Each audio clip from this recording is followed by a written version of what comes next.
বিসমিল্লাহির রহমানির রহিম। প্রিয় এলাকাবাসী,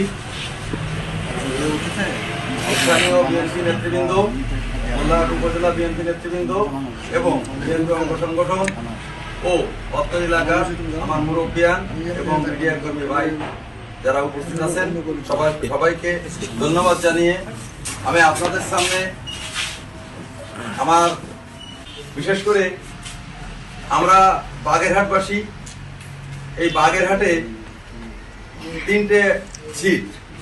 চারটে সিট, এই চারটে সিটে আমাদের ধানের শীষ প্রতীকের যে কোনোভাবে দলীয় কোন্দল হোক অথবা আমাদের ভোট যুদ্ধে আমরা যে কোনোভাবে পরাজিত হয়েছি, তারপরও লায়ন ফরিদুল ইসলাম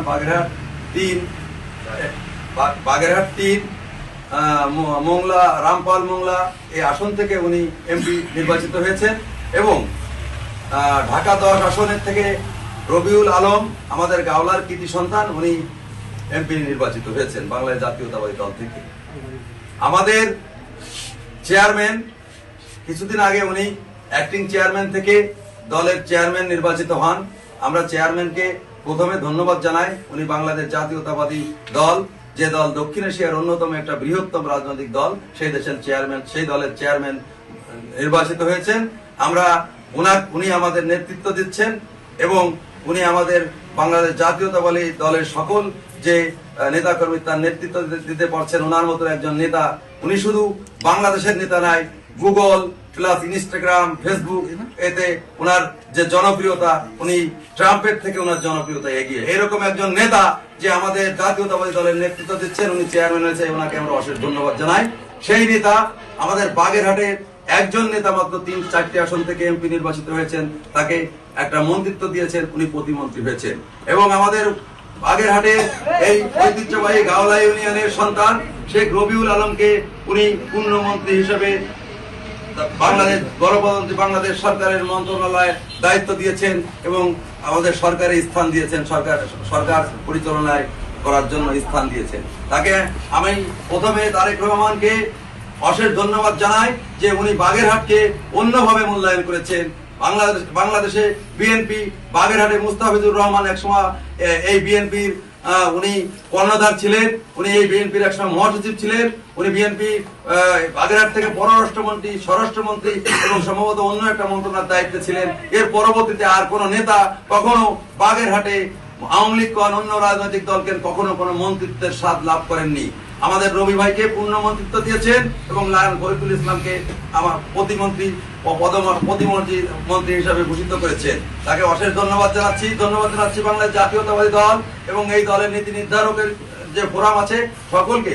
এবং তার সাথে আমাদের কিছুদিন আগে আমাদের আপসীন নেত্রী, বাংলাদেশের আপসীন দেশমাতা বেগম খালেদা জিয়া, যিনি গণতন্ত্র রক্ষা করার জন্য, স্বৈরাচারকে বিদায় করার জন্য যিনি রাজপথে ইরশাদকে বিদায় করেছেন, 91 গণ আন্দোলনে উনি ইরশাদকে বিদায় করে সরকার গঠন করেছিলেন এবং এর পরবর্তীতে একটা ফ্যাসিস্ট সরকারকে দীর্ঘ 16 বছরের নেতৃত্ব দান করার পরেও উনি দেখে যেতে পারেননি এই দলটা একক সংখ্যাগরিষ্ঠতায় 210 আসন এবং তাদের যে শরিক দল নিয়ে 213 আসন নিয়ে একটা বিরাট যে একটা ভূমিধস জয় হয়েছে, তাকে ইংরেজি বলে ল্যান্ডস্লাইড ভিক্টরি।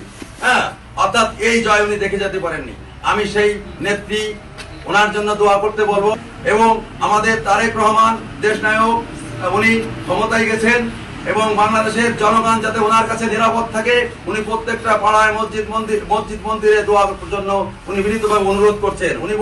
আমাদের মূল কথা হচ্ছে যে এখানে এই সরকার গঠন করেছে, এই যে সরকার গঠনের মাধ্যমে যে মন্ত্রী পরিষদ গঠিত হচ্ছে, সেখানে আমাদের মোল্লাহাটের কৃতি সন্তান শেখ রবিউল ইসলাম এবং বাগেরহাটের আর এক কৃতি সন্তান ডক্টর শেখ লায়ন ফরিদুল ইসলাম তারা মন্ত্রিসভায় স্থান পেয়েছেন এবং তাদেরকে আমাদের জননেতা এবং বিএনপি চেয়ারম্যান তারেক রহমান বাগেরহাটবাসীকে মূল্যায়ন করেছে।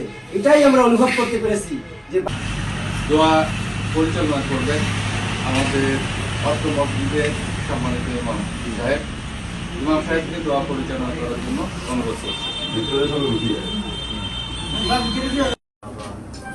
সমস্ত প্রশংসা সেই মহান আল্লাহ তাআলার জন্য, যিনি আমাদেরকে সুন্দর একটা মজলিসে অর্থাৎ দোয়ার আয়োজনের উদ্দেশ্যে উপস্থিত হওয়া তাফিক দান করেছেন সেই রব্বুল আলামিনের দরবারে লাখ কোটি শুকরিয়া জানাই। আমরা সবাই জোরে শুকর আলহামদুলিল্লাহ।